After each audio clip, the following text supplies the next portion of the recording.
હરિઓમ. આજે આપણે standard 7માં English 2 એમાં મેં જે તમને ધ ફાર્મર વિશે એસે લખવાનું કીધું હતું તો એ તમે લખ્યો હશે, એ મને ખબર છે, પણ છતાં પણ હું અહીંયા તમને એનું રિવિઝન કરાવી દઉં છું. તો તમારે અહીંયા ધ્યાન આપજો, ના લખ્યો તો લખી લેજો, અને લખ્યો છે તો આમાં અમુક પોઈન્ટ્સ એવા આવી ગયા છે કે જે તમે લખ્યો છે કે મિસ્ટેક થતી હોય તો સુધારી લેજો. તો જોઈએ ધ ફાર્મર. ફાર્મર એટલે કે ખેડૂત. A farmer is one of the member of society. એટલે કે ફાર્મર છે તે એવો એમ કે આપણે સોસાયટી, આપણા જે એરિયામાં છે કે આપણે જે રહીએ છીએ એ ક્ષેત્ર એ રીતે કહેવાય કે એમાં જે મહત્ત્વનું જે સભ્ય છે તે કોણ છે? ખેડૂત. He gets up early in the morning and goes to his field. તો કે તે ક્યારે ઉઠે છે? તો કે સવારે વહેલો ઉઠે છે અને he and goes to his field, અને ક્યાં જાય છે? ફિલ્ડ એટલે કે ખેતરમાં. ફાર્મર છે તે આપણી એક સોસાયટીમાં, સમાજમાં એક મહત્ત્વનો ભાગ ભજવે છે અને તે સવારે વહેલો ઉઠીને તેના ખેતરે જાય છે. The farmer has many kinds of work to do. Farmer છે તે એની પાસે ઘણું બધું એમ કે કામ હોય છે અને તે શું કરે છે? તે ખેતરમાં જાય છે ત્યારે he plow his field. He sow the seed એટલે કે પ્લો એટલે કે ખેતર ખેડવું, એટલે કે હી પ્લો હિઝ ફિલ્ડ, તે તેનું ખેતર ખેડે છે અને પછી શું છે કે હી સો ધ સીડ, અને સીડ ખેતર ખેડી અને તે તેમાં બિયારણ વાવે છે. હી વોટર્સ ધ ફિલ્ડ રેગ્યુલરલી. હવે તે તેના ખેતરમાં પાણી પણ ખેતર ખેડે છે, પછી તેમાં બિયારણ જે છે તે વાવે છે, તો તેને પાણીની જરૂર તો પડે ને, કેમ કે બિયારણ આપણે વાવીએ પછી તમે એમને રહેવા દો તો તે ઉગતું નથી. આપણે ઘરે જોઈએ છીએ કે ઘરમાં આપણે ફૂલ ઝાડ હોય છે.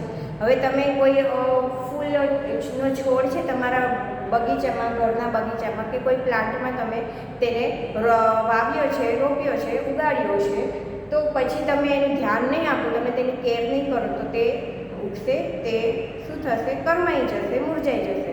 તમે એને રેગ્યુલરલી પાણી પાશો, તેને વ્યવસ્થિત તેને સારું વાતાવરણ મળે, એની ત્યાં તેને સૂર્યના કિરણો તેને મળે, પાણી મળે, તો એ છોડ છે તે ઉગે. તો એ રીતે તે શું કરે છે? તેનું ખેતર છે તે ખેડે છે.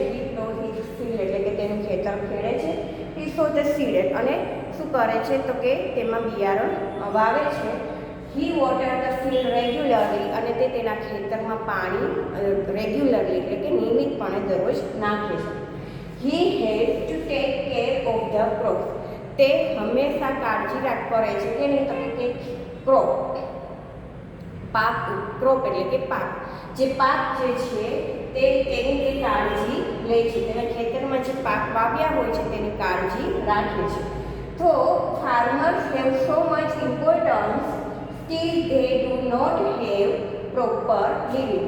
ફાર્મર્સ છે જે ખેડૂતો છે તે એક ખૂબ જ ઇમ્પોર્ટન્ટ એટલે મહત્ત્વનો ભાગ ભજવે છે, સ્ટીલ છતાં પણ they do not have proper living. તે એક આપણા સમાજમાં, આપણી સોસાયટીમાં ફાર્મર છે તે ખૂબ જ મહત્ત્વનો ભાગ ભજવે છે.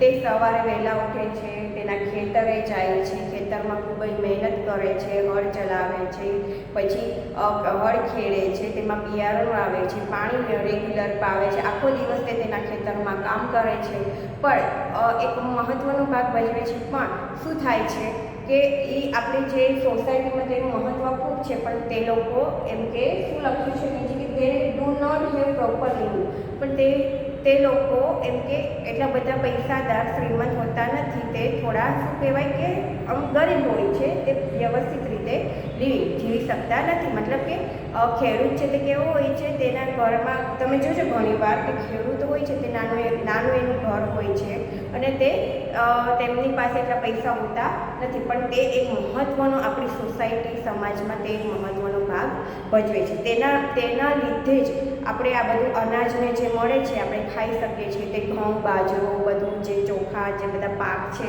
તે બધા તે એની જાળવણી કરે છે, તેનું વાવેતર કરે છે, અને તે આપણે એ ખેડૂત જે એમની જાળવણી કરે છે એ જ આપણે અત્યારે ઘઉં, બાજરો, ચોખા છે તે આપણે લઈને ખાઈએ છીએ. પણ એનો ઇમ્પોર્ટન્સ જે છે ખેડૂતનું એ આપણી સોસાયટીમાં ખૂબ જ છે, પણ તે પોતાની એટલી ખૂબ જ મહેનત કરે છે અને આખો દિવસ ખેતરમાં તેનું ધ્યાન રાખે છે, એટલે એ આપણી સોસાયટીમાં મહત્ત્વનો ભાગ ભજવે છે, પણ તે વ્યવસ્થિત રીતે તેનું જીવન હોતું નથી. તો અહીંયા અમે ફાર્મર વિશેનો મેં તમને પાઠ મતલબ કે એસે સમજાવ્યો છે. તો તમારે લખવો હોય તો લખી નાખજો, અથવા તો તમે લખ્યો હોય એમાં કોઈ અમુક પોઈન્ટ્સ આવી ગયા હોય ને કોઈ ભૂલ હોય તો તમે સુધારી લેજો. તો અહીંયા આપણે ફાર્મર વિશેનો એસે શીખ્યા. હવે છે હું તમને હોમવર્કમાં આપીશ.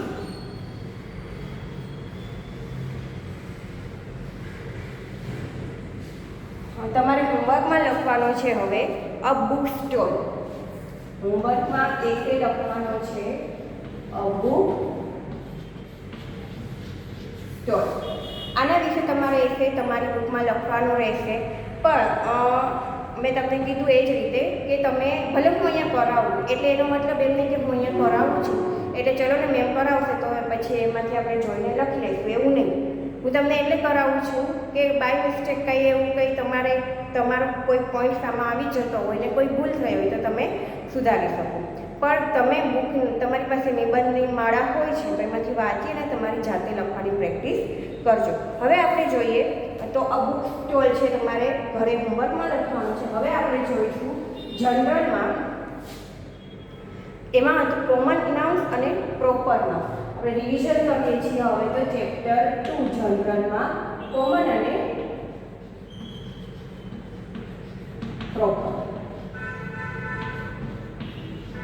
બરાબર, તો કોમન અને પ્રોપર નાઉન, તો કે કોમન નાઉન કોને કહેવામાં આવે છે અને પ્રોપર નાઉન કોને કહેવામાં આવે છે. તો કોમન નાઉન છે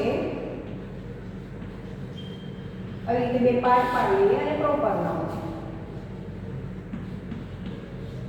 કોમન નાઉનમાં શું આવશે?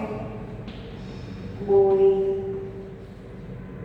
ગર્લ, પછી બીજું શું આવશે કે કન્ટ્રી,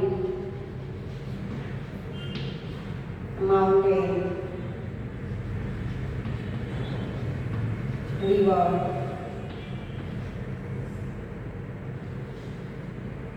પછી બીજું શું આવશે તો કે સ્કૂલ, હોસ્પિટલ.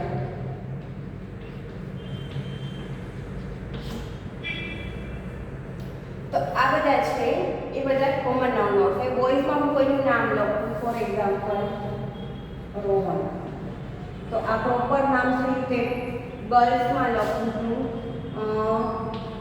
રિયા, તો એ શું થયું? પ્રોપર નામ. પછી કન્ટ્રી, તો હું લખીશ ઇન્ડિયા. પછી છે માઉન્ટેન, માઉન્ટેનમાં હું લખીશ પર્વત કયો તો કે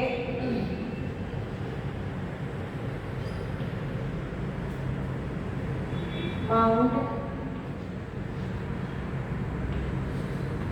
એવરેસ્ટ. રિવરમાં ગંગા. સ્કૂલમાં ચલો આપણે સ્કૂલનું નામ લખીએ તેજસ વિદ્યા વિહાર. બરોબર. અને હોસ્પિટલ, કોઈ પણ હોસ્પિટલ તમે લઈ લો કે એમ હોસ્પિટલ. ચલો, તો આ જે નામ આપ્યા છે, જે પ્રોપરલી નામ છે, કે કોઈ છોકરાનું નામ છે રોહન, છોકરીનું નામ રિયા, કન્ટ્રી છે ઇન્ડિયા, તો આ બધા છે મારે પ્રોપરમાં આવે. કોમનમાં શું આવે? રિવર. બધી જ નદીઓમાંથી એક નદીનું નામ છે ગંગા, તો એ આવશે પ્રોપરમાં. અને નદી જે છે રિવર, એ શેમાં આવશે? કોમનમાં. એ જ રીતે બધી જ સ્કૂલ છે. અમદાવાદમાં ઘણી બધી સ્કૂલ છે. સ્કૂલ બોલીએ તો એ આવશે કોમન, પણ બધી સ્કૂલમાંથી એક સ્કૂલનું નામ મેં આપ્યું છે તેજસ વિદ્યા વિહાર, તો તેજસ વિદ્યા વિહાર મેં નામ આપ્યું છે, તો એ આવશે પ્રોપર નાઉનમાં. તો જ્યારે હું તમને કહું ને કોમન નામ અને પ્રોપર નામ દર્શાવો તો આ રીતે લખવાનું રહેશે, નહીં કે આનું લીટા કરી નાખવાના અને સી ને પી લખી નાખવાનું, એ રીતે નહીં લખતા તો હવે હું ખોટું પાડીશ. હું જોઈશ જ નહીં, ચેક જ નહીં કરું. તો અહીંયા છે find out the common nouns and proper nouns. તો Mumbai is the capital of Maharashtra. તો કેપિટલ છે તે શેમાં આવશે? કોમન નાઉનમાં. મુંબઈ અને મહારાષ્ટ્ર શેમાં આવશે પ્રોપરમાં. એ જ રીતે some trains run between Pune and Bangalore, તો પુણે એન્ડ બેંગ્લોર છે તે પ્રોપર નાઉનમાં આવશે. તમે જુઓ છો તમારી બુકમાં જુઓ કઈ રીતે આપ્યું છે, તમે જોઈ શકો છો. યુ કેન સી કે કોમન નાઉન અને પ્રોપર નાઉન બંનેના ટેબલ આપ્યા છે. ઉપર જે સેન્ટેન્સ છે એના બંનેના નીચે વ્યવસ્થિત ટેબલ આપ્યા છે અને એમાં લખ્યા છે કે કોમન નાઉન કોને કહેવાય છે અને પ્રોપર નાઉન કોને કહેવાય છે. તો તમારે આ રીતે લખવાનું છે. શું કામ તમે આવી રીતે લખી નાખો છો અને આ સેન્ટેન્સ આપ્યું હોય તો અહીંયા પ્રોપર છે તો કે પી, આ સી, આ રીતે કરશો તો મને તો ખબર જ નહીં પડે. હવે હું ચેક જ નહીં કરું. પછીનું છે fill in the blanks with the correct common nouns given below. તો city, state, woman, river, book. તો અહીંયા જે છે જો એક્સરસાઇઝ નંબર 2 છે એમાં પેજ નંબર 6 છે the Ramayana is a book. બરોબર. હવે અહીંયા પેલું છે the Ramayana is a book, પણ આપણે એ સમજવાનું છે કે આમાંથી પ્રોપર અને કોમન કયું છે.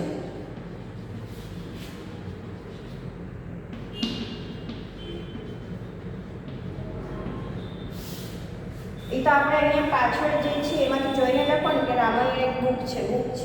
પણ હવે હું એમ કહું કે આમાંથી પ્રોપર કયું છે અને કોમન કયું છે, તો આવી રીતે લખવાનું કે રામાયણ છે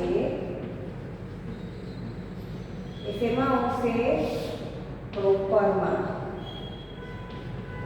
અને બુક છે શેમાં આવશે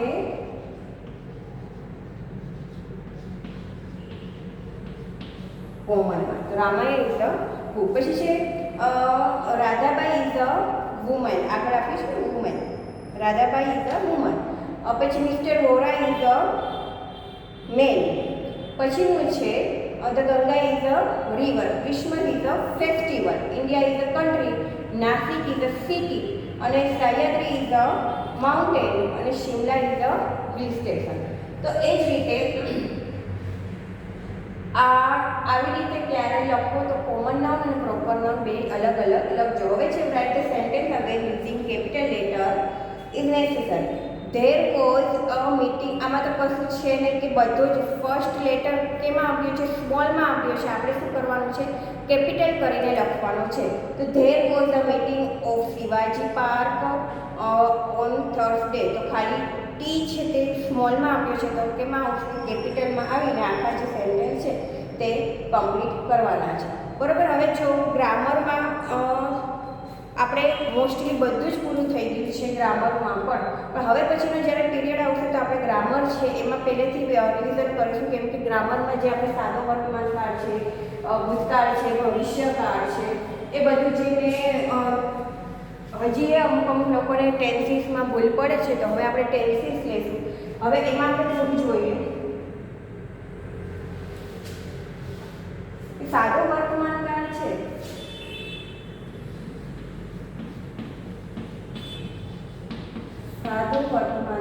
છે તો એમાં તેનો આપણે ક્યારે વ્યાખ્યા શું છે, તો કે રોજિંદી અથવા ટેવસતી ક્રિયા દર્શાવવા માટે સાદા વર્તમાન કાળનો ઉપયોગ કરવામાં આવે છે. મેં તમને એમાં વ્યાખ્યા અને વાક્ય રચનાનું બધું જ ટીક કરાવેલું છે. ડુ ડઝ છે.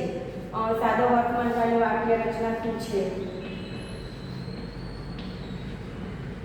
તો કે કર્તા મતલબ કે સબ્જેક્ટ, કર્તા પ્લસ ત્રીજો પુરુષ એકવચન હોય તો એસ અથવા તો ઈએસ, બરાબર, અથવા કર્તા પ્લસ ડુ ડઝ, પછી કર્તા પ્લસ હેવ હેઝ.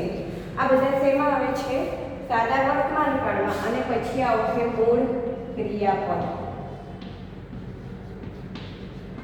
શું આવશે, મૂળ ક્રિયાપદ. વાક્ય રચના આ રીતે બનશે. જો સાદું વાક્ય છે I do my homework regularly, તો આપણે ડુનો ઉપયોગ કરશું, આઈ સાથે ડુ લાગે છે. પ્રશ્નાર્થ વાક્ય હોય તો ટુ બીના રૂપ જે છે એ પાછળ રહ્યા છે. આ બધા ટુ બીના રૂપ કહેવાય. Do does have has a સાદા વર્તમાન કાળના ટુ બીના રૂપ કહેવામાં આવે છે. પછી છે હેવ હેઝ વાળું વાક્ય છે કે આઈ હેવ અ બુક, મારી પાસે એક બુક છે.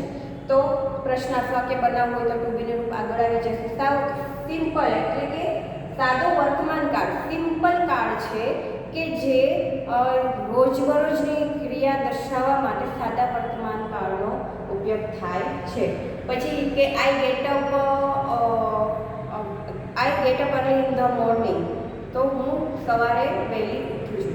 તો એ તમારો જે નિયમ થયો કે તમે રોજ સવારે ડેઈલી તમે સવારે વહેલા ઉઠો છો, તો એ બધા થયા સાદા વર્તમાન કાળના રૂપ. તમને દરરોજ સવારે મંદિરે જવાની ટેવ હોય તો કે I go to temple regularly, અથવા તો I go to temple every morning, હું રોજે સવારે મંદિરે જાઉં છું. I go to temple every morning, હું રોજે સવારે મંદિરે જાઉં છું. તો આ બધા તમારા જે છે તે રોજબરોજની ક્રિયા થતી હોય છે, તમને ટેવ હોય, તમે રોજે સવારે બ્રેકફાસ્ટ કરતા હોય છે, નાસ્તો કરતા હોય છે, તો એ તમારી ટેવથી તમે રોજ સાંજે ગેમ મતલબ કે રમતા હોય છે, પ્લેગ્રાઉન્ડમાં જઈને રમતા હોય છે, તો એ બધી શું કહેવાય કે I go to playground in the evening, હું રોજ સાંજે ક્યાં જાઉં છું તો કે મેદાનમાં રમવા માટે જાઉં છું. તો આ બધા જ કાળ આવે છે સાદા વર્તમાન કાળના. તો એ પણ તમારે શીખવાના છે. એના વાક્ય તમે બનાવતા રહેજો. હું દર વખતે કહું છું કે કોઈ પણ કાળ